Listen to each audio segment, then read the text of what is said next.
It does. There it is.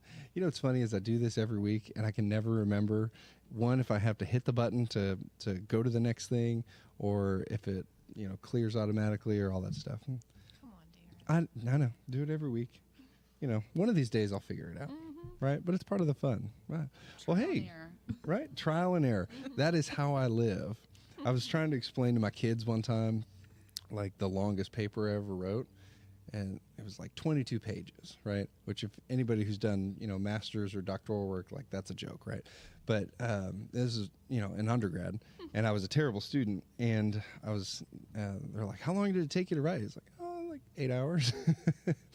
And they didn't. I neglected to tell them which 8 hours leading up to the due date I wrote it in. But it was a solid paper, right? It was a solid B-. I think I got a C, but it was a solid B-, right? So Cody and I were on together one day, and I think it was him. I'm going to blame him, but he said D's get degrees, and Courtney told me that we couldn't say that because kids are going to get the wrong impression. And kids are going to think, like, it's okay to get bad grades, right? So kids, you're not watching this. I guess my kids watch every once in a while. Yeah. Even though D's get degrees, it is true. A's are better. Yeah. Right? Or B's. We're not shooting for D's. We're not shooting for D's. Yes. Yeah. All the time. But I don't know how I got there. Oh, well. Hey, welcome to Midweek Motivation, real conversations with real people about a very real God. If you're not already part of our group, you can jump in our group. You can text the word motivate to 540-900-3838. See, maybe I do need to move the TV back. I was going to go with 988, and I'm like, that's not it. That's not a number.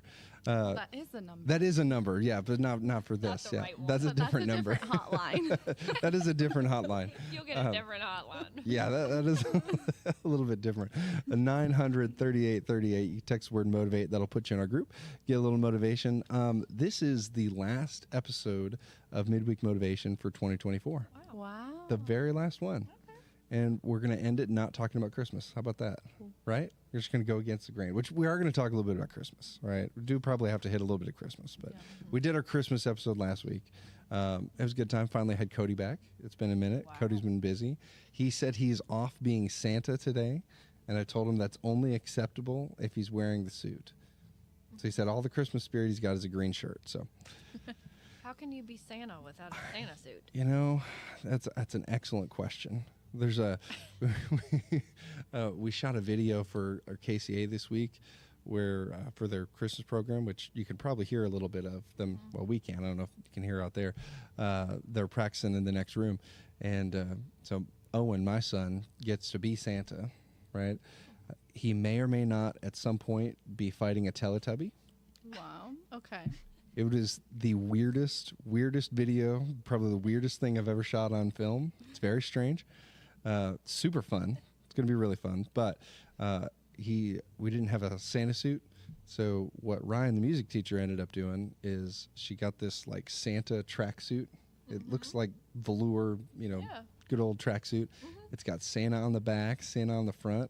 And then we stuffed his clothes and his belly with all sorts of things. I think there's a teddy bear in the stomach somewhere in there. So it's like falling out through the whole video. It's fantastic. It was great. Sounds like a blast. Yeah. At one point, Santa fights a Teletubby. Normal part of the Christmas story. Happen? Yeah, all the time. I remember that part. And then they have baby Jesus in a shopping cart, and they have to deliver him to Mary and Joseph.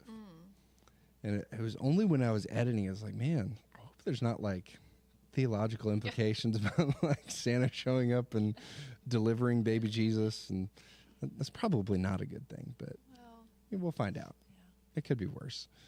We'll see. I'm gonna set that down there so I don't knock it over. But speaking of Christmas, right? We got to talk a little bit about Christmas, right? So Melissa, welcome to the show. By the way, first time, probably not last time. Hopefully. Oh, yeah. If you do well, we'll see. If you do well, we'll have you back. We're going to talk about your Australia trip here soon. Yeah. Right? We're going to get to that because you got to go down under, right? Well, yeah. So I've always wanted to go to Australia. And I was a little disappointed when I heard there was a trip to Australia and nobody invited me to be on the team. And that's okay. I've moved on. I'll deal with it. Why are you looking at me, Darren? You know what? There's no good reason. You just might be the person in charge of all the missions trips. Yeah. And you didn't know, and I didn't speak up, right? So this is my lesson. You know, we had talked about that you want to go to Uganda, so I do want to go to Uganda. Yeah. It's been a long time since I've been to Africa. It's been like 12, it's been 12 years since I've been to Africa, so that's too long. Yeah. That was my first missions trip. Like first and, well, not first and only, but like the first one. So if you're going to go big, Just you know, go to if you're going to go, first. you might as well go big, right? Yep. But before we get to Australia, right, we got to talk a little bit about Christmas. Okay. So this is the hard-hitting Barbara Walters part of the interview. Oh, I don't know if I'm ready. Right? What is one Christmas tradition you have in your family, maybe currently or like growing up, or one you want to have? We always open a gift on Christmas Eve. Yeah, that's a good one. And of course, my parents get to pick it. So it was normally like our Christmas pajamas we were supposed to wear the next day. Oh, yeah. But it was always one gift on Christmas Eve. And even now as an adult, that's something we still do as a family because like tradition like really matters to me. Not so much to other people in my family, but I'm really big. We got to do the tradition things because they matter. Right. But the one gift on Christmas Eve is always a favorite in our home. That's a good one. Yeah. That's really good. What about you, Megan? Yeah, I did the one gift on Christmas Eve growing up, which was fun. I mean, I felt the same way. Like, we have to keep doing this. With my family, it has been very, very interesting because now that I'm a mom, I didn't become a mom until I moved to Uganda, and Christmas there is a whole nother thing. It's the hottest time of the year. You would be hard-pressed to find Christmas trees or Christmas lights anywhere. It's changing a little bit, but one year we had to do like a Christmas light safari. We got in our car and just drove around. Like, if you see Christmas lights, you know, point and yell because they're just very, you know, it was hard to find them. So we did that one year. We just had to kind of create our own traditions because, cool. I mean, a whole new place Yeah. and the culture is very different. And but one of the ones that we loved doing and repeated a lot was, so my birthday is in December. So on my birthday would be the day that we would break out our little Christmas tree. And then, so my husband would be the DJ. He would put on the Christmas tunes, and then me and the kids would decorate the tree. Yeah. And so we did that on my birthday for a few years. And then since we moved here, we've kind of had to rethink our traditions and do some different ones. But yeah, Do your kids that was still a favorite. point and yell when they see Christmas lights? We've actually done a Christmas light journey through the Raleigh Court area. Oh, yeah. You know how the old homes, they really decorate them up. So there's no lack of Christmas lights there, but yes, they point at the certain things they see, whether it's Rudolph or a snowman or whatever. And That's so cool. that was fun. Yeah. That's awesome. Yeah. We're pretty boring. We don't do anything big or out of the ordinary, but we do the same kind of thing. We always have a gift on Christmas Eve. So we're always at a Christmas Eve service. We'll do that, and so that'll be here. We'll be here at Parkway at 5:00 Christmas Eve, right? Don't miss it. Candlelight communion. Pastor John will be reading a story to the kids like usual. Which I saw him today. We were talking through it, and he said it's going to be the most interactive he's ever done. He's doing it differently.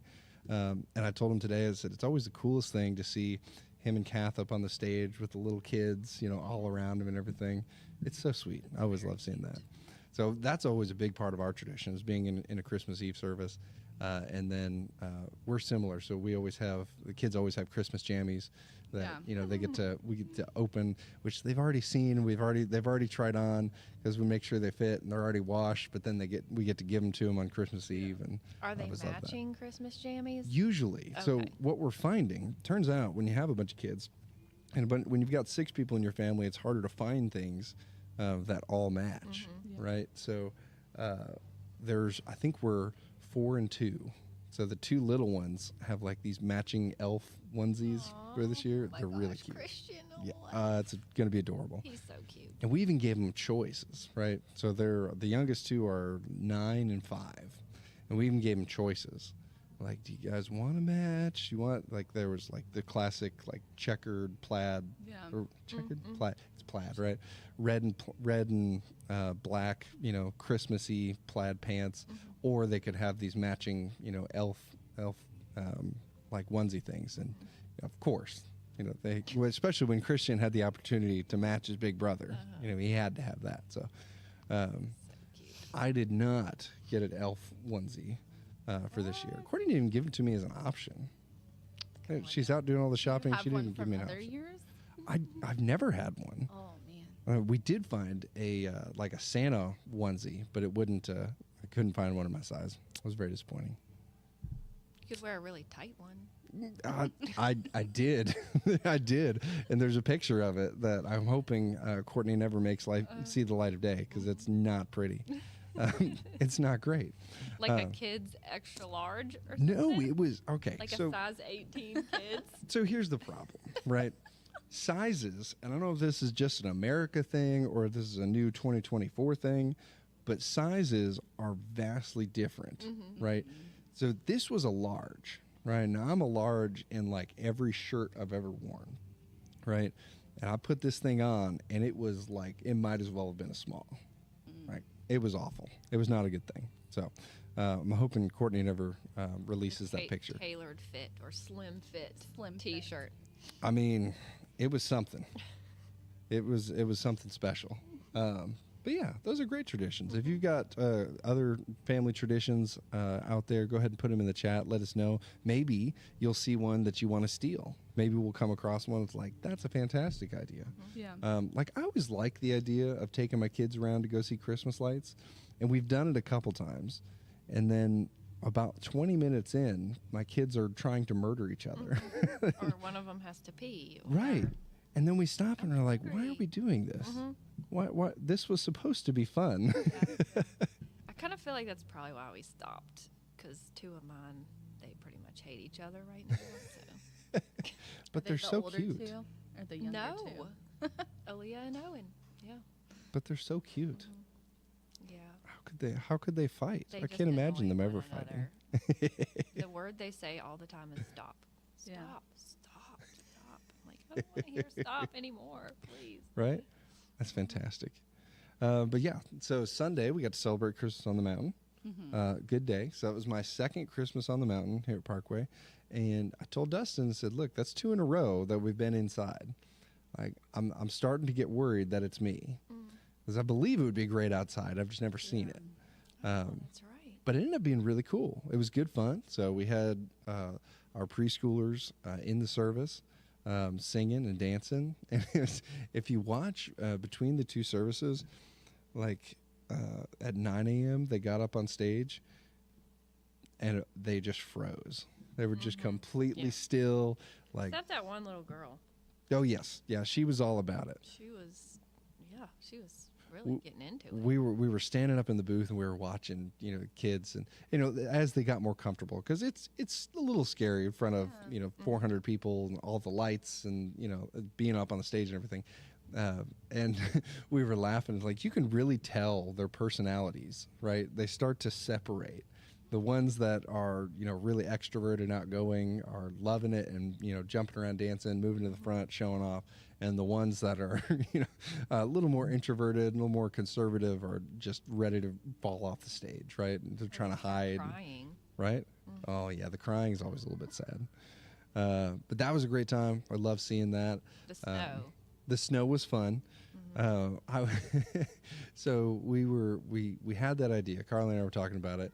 And we're like, we should drop snow on the kids. Like, that would be fun. We need to get some snow machines and drop snow. And like, well, yeah, we're absolutely going to do that. How could we not? And the whole week I was going back and forth like, man, is this too much? Like, we're still in church.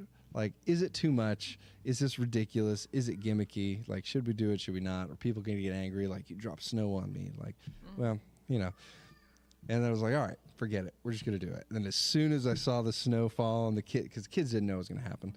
then get to see the kids' faces and everything. It was like, all right, this was worth doing. Yeah, they loved it. It was good Was it fun. in both services? Because I only went to the second. We did it in both services. Actually, it's funny, in the first service, it fired prematurely during one of the early songs. So if the message hadn't got communicated all the way down to the operator of when we were going to fire it, so he knew we were going to do it, and he's like, "Oh, this is a perfect opportunity," and it was the right moment for the song, but just the wrong song. And it was great. It was really fun because if you watch it back and watch some of their faces on stage, like they knew it was going to happen, but it wasn't supposed to happen then. So they weren't ready for it. I'm sure you evaluated everyone's face. Oh, it was good fun. Did the replay. Well, and like Addie probably got the worst of it, and Jacob, you could see it all over his hair. That was great fun. And we were surprised that no one well, I guess the second hour, the kids started laying down in it and playing in it. And they were breakdancing too. Yes, they were breakdancing. That was the best. Yes. See that one. Oh, it was a good time. So if you haven't watched it, you need to go back and watch it. I think just the first service is up because we had some technical difficulties with the second hour. But it was a great Sunday. Yeah. It was a good day. I told somebody I'm trying to find the line of what I can drop on people during service. Because now we've done like fake money, we've done confetti. I think we threw footballs or something, not at people, and then now we've done snow. So I'm trying to figure out what the line is. Like, what's the thing that's going to make people get up and just leave? Like, that was too much. I'm not doing it. So, Maybe you end with snow. right. Yeah. Snow was probably good. I can't think of anything else. It was a good way to wrap up the year. Right. Yeah, it was super fun. So probably won't happen again.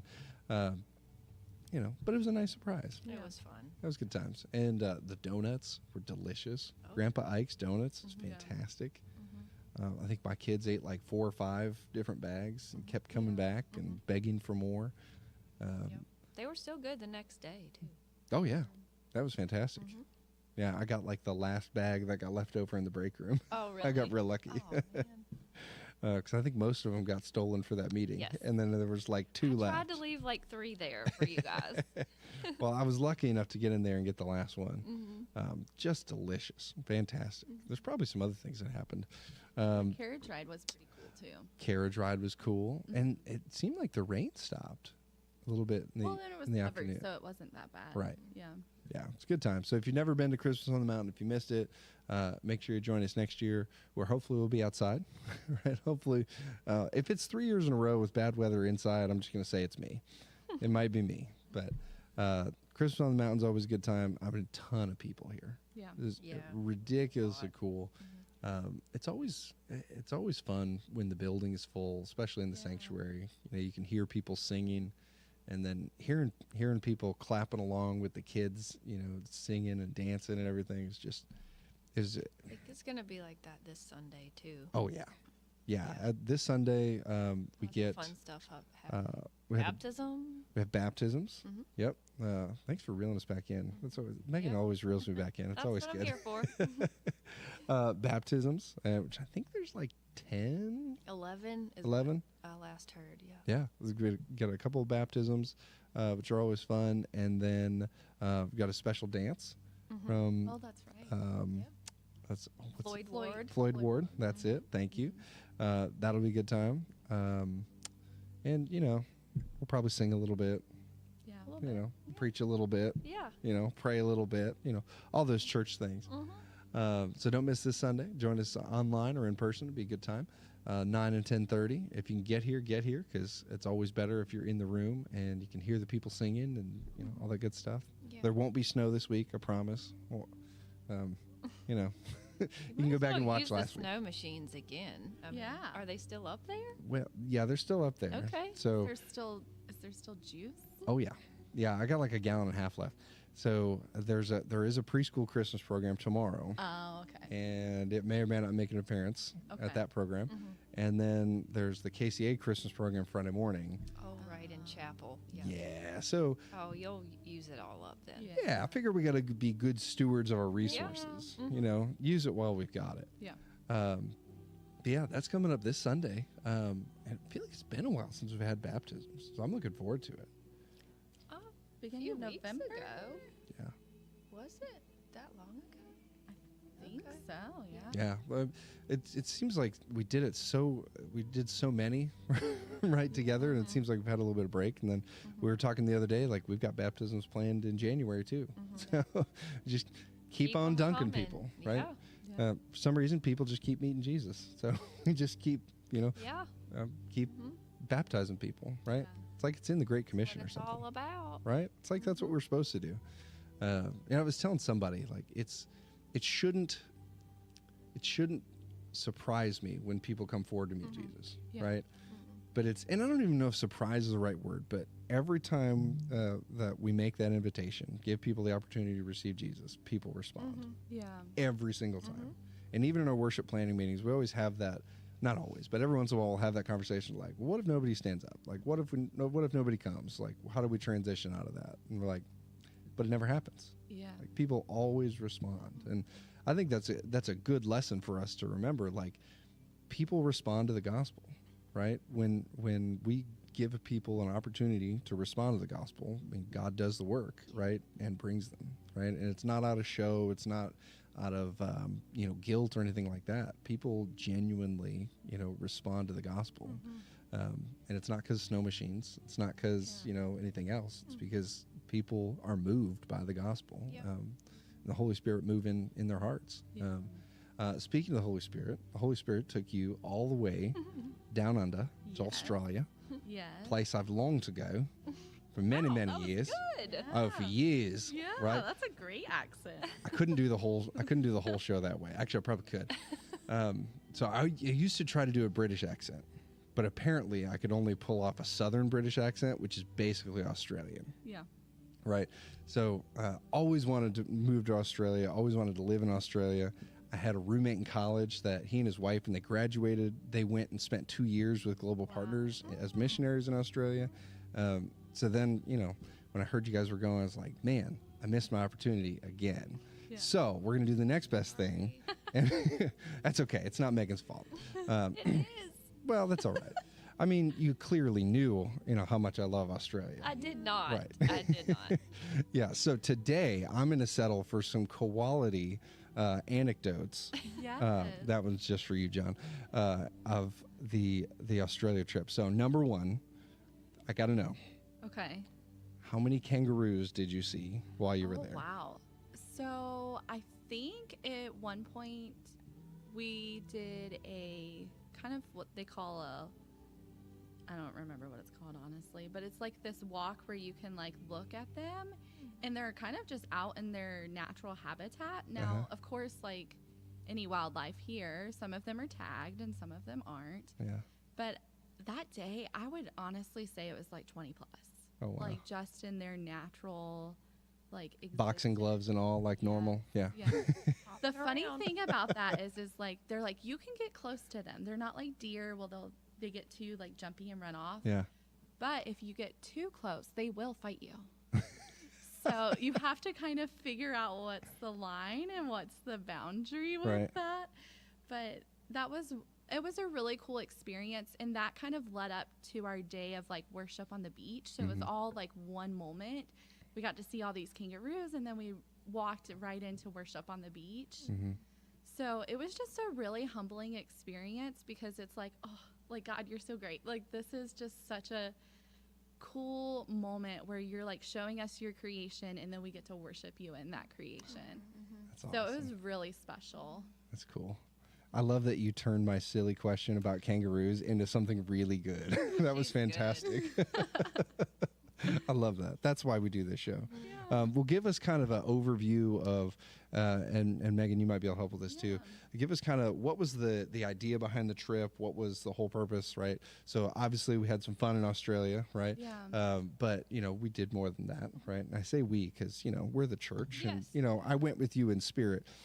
We sent them along. Yes, we sent. The work. So Yeah. give us kind of an overview of kind of what did we go there for, and what was kind of the purpose of the trip. Yeah. Do you want me to start, or do you want to start? Yeah, I can kind of kick that off, and then I think Melissa had a very unique experience. Yeah. which is kind of a testimony to how God uses people and the gifts and talents that they have. So she had a very unique and special role on this trip. But in general, this is our second, we'll call it a missionary care trip. So we were invited by our missionary partners at Global Partners to come and basically minister to the missionary kids while their parents are, it's kind of like a conference for them. So in specific areas of the world, you have missionary families that are working in very difficult places, very dark places, places where there's maybe, no church. It's an unreached people group where really the gospel has not penetrated that area before. So it's really hard to live in a place like that. And when you don't have that regular fellowship with believers and like-minded people, it can get depressing. Yeah. It can get, having challenges with your kids can send you off the field as a missionary. So when they do the retreats, and they do them once a year, all the families in that area, they get together, go to one place where they can relax, they can be refreshed, rejuvenated, get some, powerful teachings from maybe a church that sends a pastor or something to go and pour into them. So what we were asked to do is to have a team to work with the missionary kids. So just hanging out with them, loving on them, letting them know that people care about them, encouraging them, doing Bible teaching with them, crafts, activities, just, hanging out.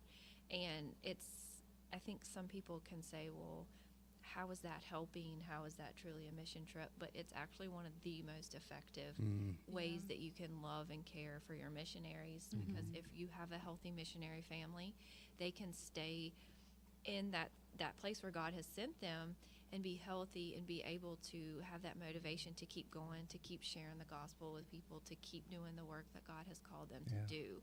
So, I remember when I was out in the field, just to have Parkway come and visit me a couple times that was some of the highlights of my time there, because it encouraged me to keep going.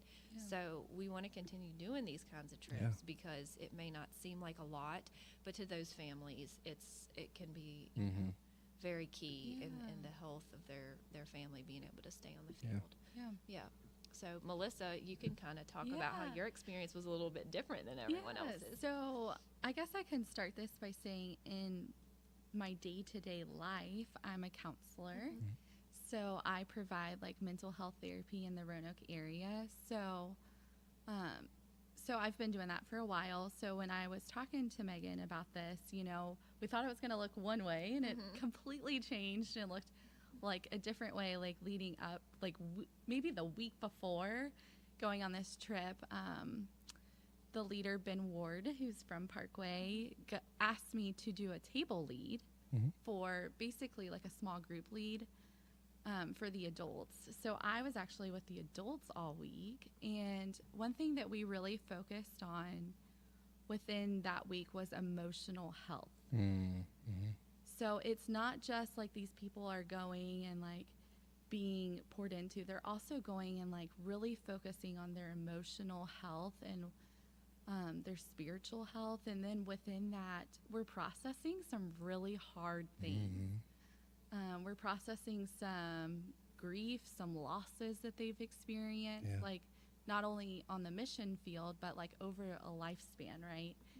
So it was a lot of great topics that were discussed, just identifying feelings, putting that feeling into scripture. When you read scripture, are you really getting the emotion that's happening in the scripture? Are you putting yourself in that person's shoes in the scripture to really get the emotion out of it, of what's happening in that person's world at that time? So it was a lot of that stuff, but also just really great, genuine conversation. So Megan talked about us going and encouraging, and part of that is just conversations kind of like this, what are we doing to come alongside somebody, be empathetic, hear their story, and then go back and come to Parkway and share those stories, share those testimonies that they're experiencing. so that we, one, can mainly be praying for them, because they are experiencing some really dark stuff every day. And that's not everyday things that are happening, but some of these countries that people live in are like very violent. Right. There's not a lot of peace. Like, we go to sleep at night and we have peace, and that's not their story. Right. So it was just a really humbling experience in the sense of just sitting with people, and just, even if it was like in a session, or, you know, like walking to lunch or in lunch, you know, just giving them the opportunity to like almost verbally process and like kind of get things like off their chest, because sometimes like they don't have like people to talk to about these things. They don't have that community that we are privileged with every day, because their community is in letters or in their native people, and there might be a language barrier, or there might be a role barrier. So it was just really being that encouragement to them. Yeah, I think it's so cool, because the classic idea of a mission trip is, you know, the picture a lot of people get is like, all right, we're gonna go dig a well in Africa. Yeah. Right. We're gonna, you know, give 2 weeks of our lives and dig a well, and, you know, we're gonna make a kingdom impact. Like, certainly can, 100%. That makes a big deal. That's a big deal, and that's important. We should continue to do that. Right. But think about the multiplicative, right? The long-lasting impact, right, that we get to have when we just get to support the people that are going to be there long-term, right? Yep. So, one, you get that experience of seeing more of who they are and what they're like, and we get to bring back kind of that story and share, and we can encourage other people to go, and you get a real idea of what missionaries are dealing with. But also, like, I mean, that experience, what you just talked about, probably increased somebody's longevity on the field, right?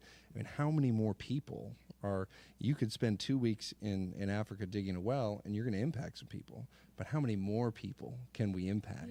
You know, when we're supporting the people that are resourced and are called to live, you know, on the mission field, right?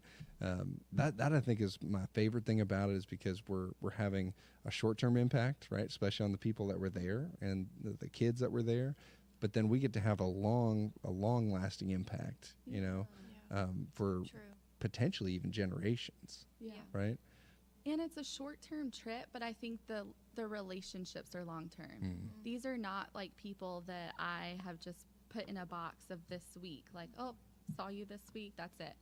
Like, no, these are people that I am like praying for every day. Like, they're people that I'm like messaging, and just because like we're all in a WhatsApp group, or like individually messaging, like, hey, how can I be praying for you? Like, it is long-term relationships that are built out of this. And I think, you know, when we talk about doing kingdom work and like going and multiplying, like, this is what this is about. It's like those long-term relationships that really come out of a short-term trip that is the most important part. 100%. Well, and especially like when you think about taking care of somebody's kids, right? So, so I was a youth pastor for a while, and then now my kids are in youth group, right? So, which is a weird shift. And my dad, I had a great youth pastor growing up. My dad has always loved my youth pastor growing up, right? And it took me a while to realize it. And now that I've, you know, been a youth pastor and now being a dad, like, I get it. When you love on somebody's kids and take care of somebody's kids, you know, on a spiritual level, or, you know, and any even a physical level, right? Like, you become up on a pedestal for those people, right? Like, I talk about Austin all the time. Like, Austin is one of my favorite youth pastors. I would say he is my favorite, because watching him love and disciple my kids and care for my kids, like, I mean, he wins. Like, whatever he needs, like, forever, like, he's got it, right? And these kids, they're not living under normal circumstances. They're really, it may be normal to them, but it's constant goodbyes, it's constant traveling, it's shifting, they don't fit in their culture that they're living in necessarily, although they're trying. And then when they go back to their passport country, they also don't fit in there, because kids are different. So when these kids get to meet each other once a year, they're so excited because they can identify with each other's lives. So yeah, just to imagine your kids lived a life like that. Yeah. It's just harder. It's harder as a parent. It's harder in so many ways. And I love that they do these retreats yearly. Global Partners does, because they are building relationships with the other kids, so they can lean on each other throughout the year and like be connected. Well, and I love that you were able to use your like day job, right, and some of your skills in that way, because I would guess there's probably several of those missionaries that wouldn't have access to any kind of consultation or mental health services in a lot of their countries that they're at. Which is probably doubly worse, right? Because it's good for normal humans and adults to have somebody to talk to, right? But now you've also got them living in situations where they're coming under spiritual oppression and spiritual attack, and just culturally, right? So how much more, do people in that situation need that kind of support? So I love that it's not a coincidence that you ended up on that team, right? It wasn't an accident, right? And same thing for everybody else that was on the team, right? I'm sure if we had time, like we could ask everybody on the team, which maybe we'll one day, we could ask anybody, like, and they would have a story similar to that. We would find some way that some individual talent or gift or passion of theirs was used on that trip, right? And what I love about it most is the classic myth about missions trips is like, oh, you got to go to Africa and you're going to sleep in a grass hut and eat, monkey brains or something weird like that. Like, no, like missions is not just going to the deepest, darkest, weirdest parts of the world.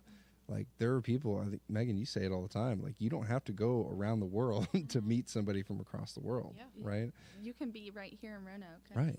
We're so connected to so many different organizations here in this city alone. Like, you can have an impact, just like in a missions trip overseas, you can have an impact right here in our community. It just takes kind of like that first step, right? Right. Takes like asking one, like, hey, what are some resources? What can I help with? But also it just takes like being comfortable with being uncomfortable. Like a lot of these things that, like whether it's missions or things like that, it is sometimes uncomfortable. It's uncomfortable to have conversations with people. It's uncomfortable, but like that's what we're called to do. It's like to come alongside people and to multiply. And like within that, like we have opportunities here in Roanoke for people to be connected and do that. So don't just be like watching this and be like, oh, like that's out of the cards for me. I can't do that. Like, no, you can. Like, you can do that from whether you're knitting a blanket for Carilian's like NICU unit. Sorry, y'all.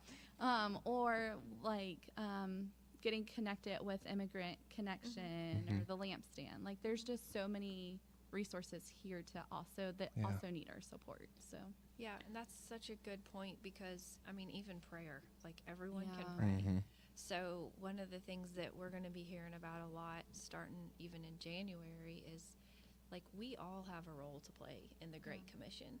It's not an option as followers of Jesus to not be part of making disciples of all nations, including our own.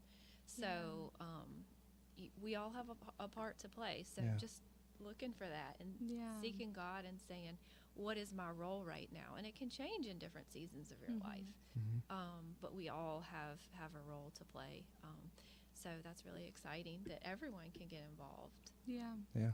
What was something that was surprising to you? Was there anything that's like you had an idea of how this was going to go, but then something surprised you?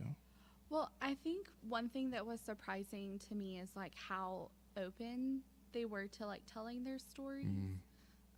I think sometimes vulnerability is really hard for people, especially in like the culture that we live in. It's like, no, you have to be strong. You have to like, you can't say what you're going through. You can't share.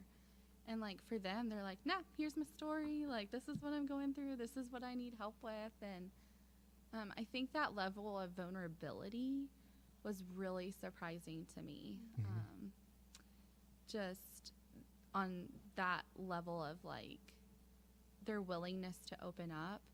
A fun thing that was really surprising to me was how awful kangaroo tastes. It's just not that good, y'all. Like, don't think it's going to be that great. It doesn't taste like chicken? Nah. Well, that's all right. Like, it's... I don't think I'll... Isn't it kind of weird? Like, thinking you're eating a kangaroo? Yeah, well, I think to me it's like it was... deer or whatever. Yeah, and they... This is going to sound terrible, but they say, like, even Australians don't really eat it that much. They put it in a lot of, like, their dog food and stuff like that.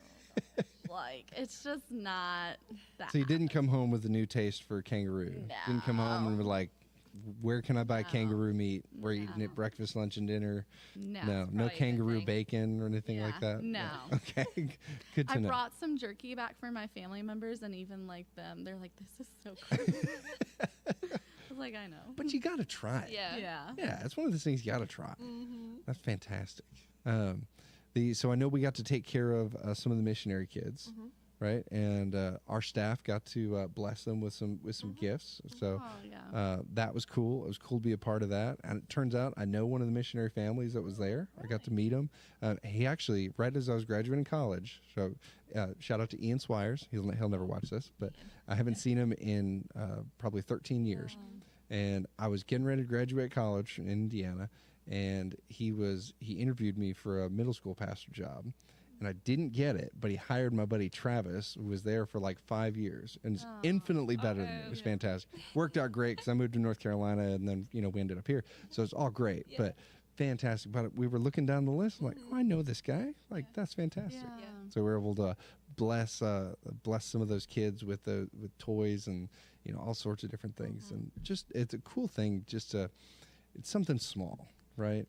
But especially at Christmas time, it's neat just to be able to give them that little bit. I haven't heard anything about it, but I'm assuming they were excited when they got it. Well, I think, it might seem small to us, but to them, like, I just remember even some of the adults, like goldfish, for instance. They can't get goldfish where they live. Yeah. And, like, they were so excited just to, like, eat goldfish. Right. It's like, why can't we live, like, that excitement, like, every single day with, like, how we are just so accessible to things. So it was really cool. I mean, just they were really excited about, like, the things that they got, and but honestly, it's like the time that they got to spend with each other and, like, with the team. I think it was really special. Yeah. So, hard-hitting question. Is this going to be your last missions trip? No, I think I've already, like, had a conversation with Megan about, like, what's the next steps for, like, me. What does that look like? Not only in mission trips, but how does this experience translate to how you can serve here at Parkway? Because there was just some really cool things that I got to experience, and, like, some, like, just the emotional health side of things that I would think would be potentially good for, like, what's going on here at Parkway. And just, like, a weekly basis, but not the last mission trip for Melissa. Good to know. Good. All right, so you got her signed up for the next, like, several, right? I think the coolest thing is, one, you get to do that, right? But then you get to come home and you get to continue that through some of the opportunities we have here at Parkway. There are people at Parkway that are involved in a number of organizations outside of Parkway, because we support a lot of organizations, but we can't support them all, right?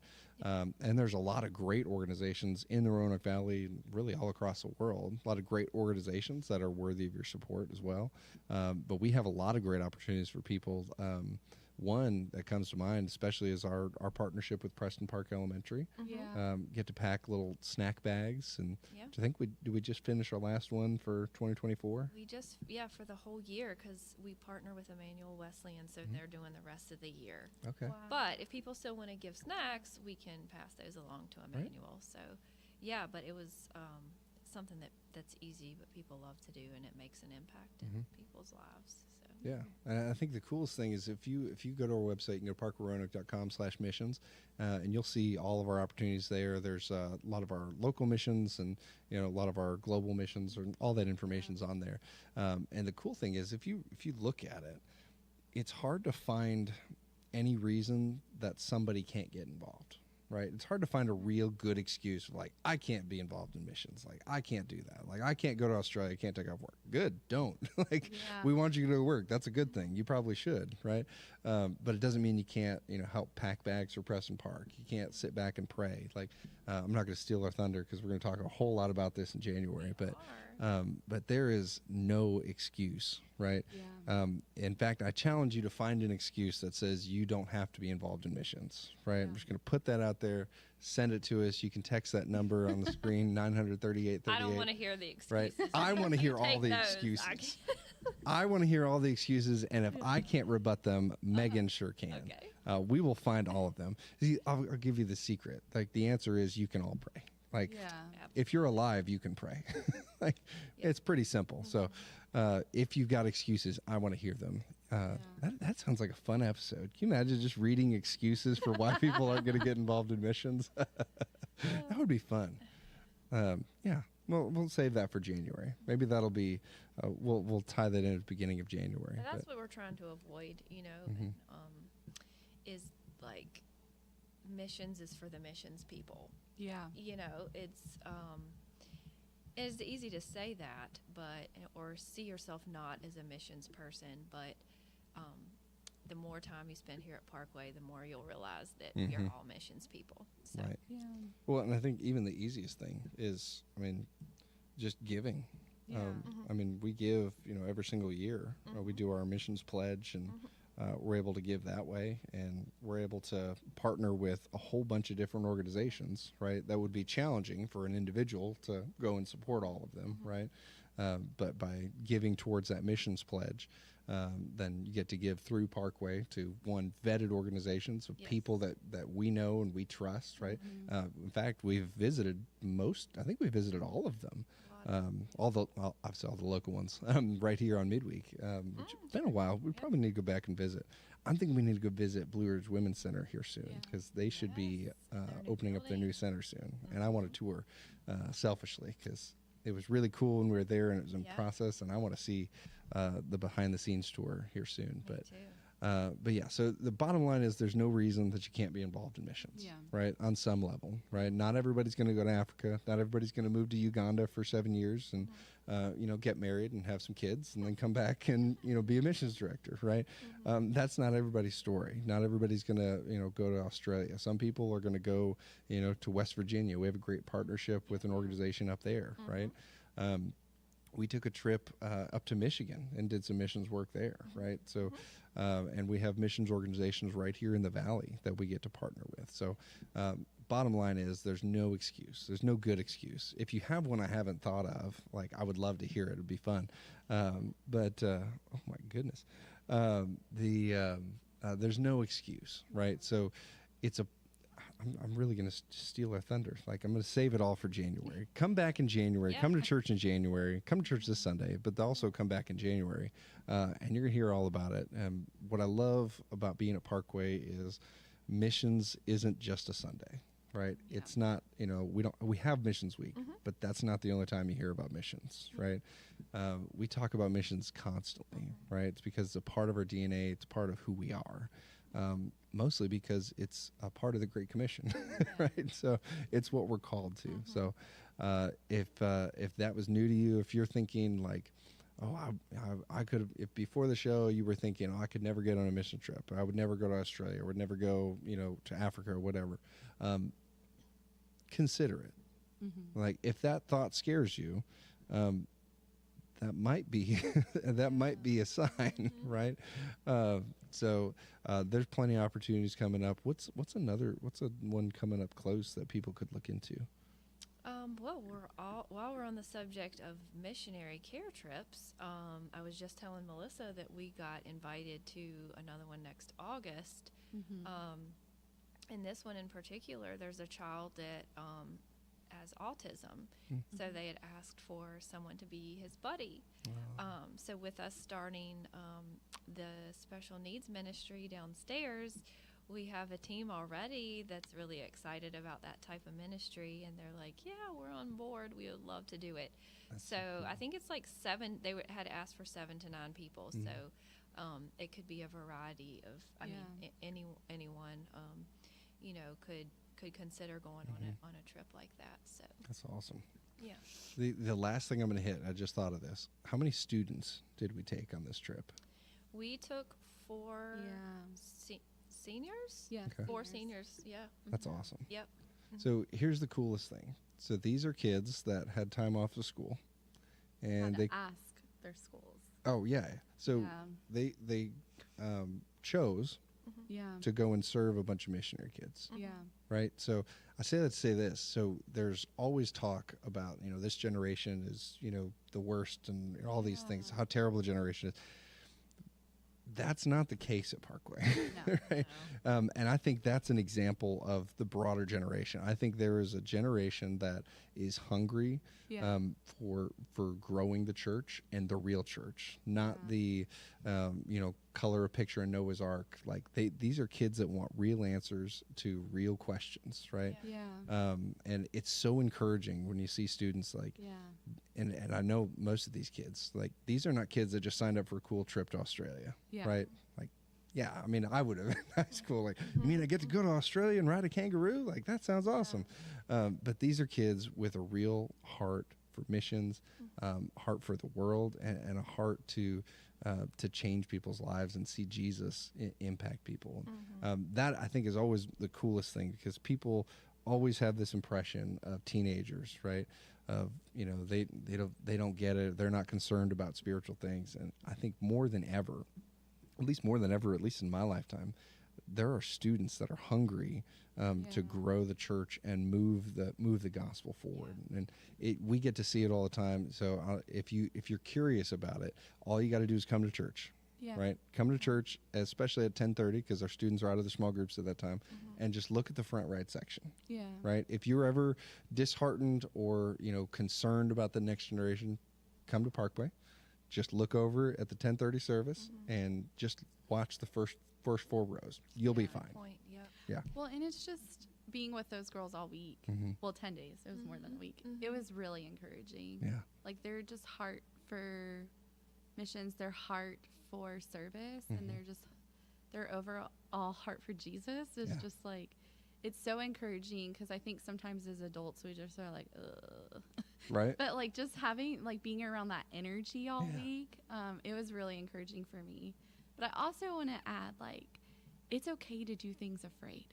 It's okay to step into fear and sometimes do things while you're scared to do it. Yeah. If we didn't work through fear, like, there would be no gospel. Right. If those individuals didn't push past like their fear of their circumstances, and 2, like, if we don't push past our fears, like, there is no going to be multiplication of the kingdom. Like, it's just not going to happen. Right. So we have to do things afraid. Yeah. That's fantastic. Well, Melissa, this won't be the last time. You did good. You passed the test. So it's definitely not going to be your last time. I'm glad to know it's not your last mission trip. Yeah. That's fantastic. It's always cool. I love hearing people's stories about trips and, seeing how God used them. Right. So that's what I love. We always get to hear those stories. When we send teams out, we always make sure we share those stories. And if you're sitting there thinking, maybe you were like Melissa before and had never considered a trip, you reach out. If you've got questions, reach out to Megan. You can email her, mgahima@parkwayroanoke.com. I'm not going to spell it, but you can. Or you can go to our website and you can find her there. You can go to parkwayroanoke.com/missions, see all the opportunities there, and text in your excuses, because I want to hear them. I'm going to build an episode around excuses. It's going to be fantastic. Kind of like the Twitter ones. It'd be fantastic. From Fallon or whatever he does. That would be lovely. We could do Whoever that. does the Twitter one. I have a better beard than Fallon, so yeah, it would definitely be a good show.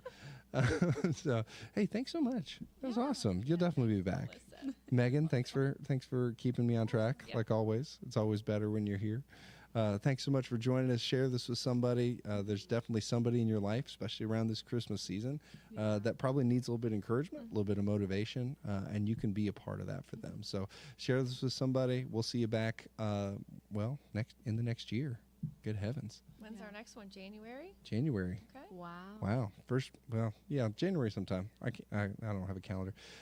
Probably the first week of January, something like that. So join us this Sunday, 9 and 10:30, online or in person, right here in Roanoke. It's going to be a great time. We get baptisms, a little bit of dance, a little bit of preaching, a little bit of worship. It's going to be a great time. So, and if also you're Christmas Eve. Service. yes, thank you. I knew I was forgetting something.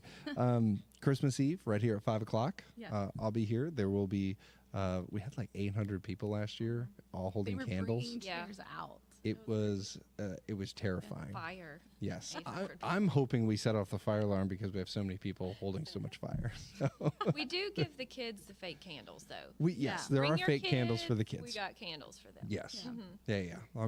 My kids had real fire last year. Oh. That was terrifying. Great. Yeah, I think they were sword fighting with lit candles at some point. But thank you so much for joining us. Have a great week and stay motivated.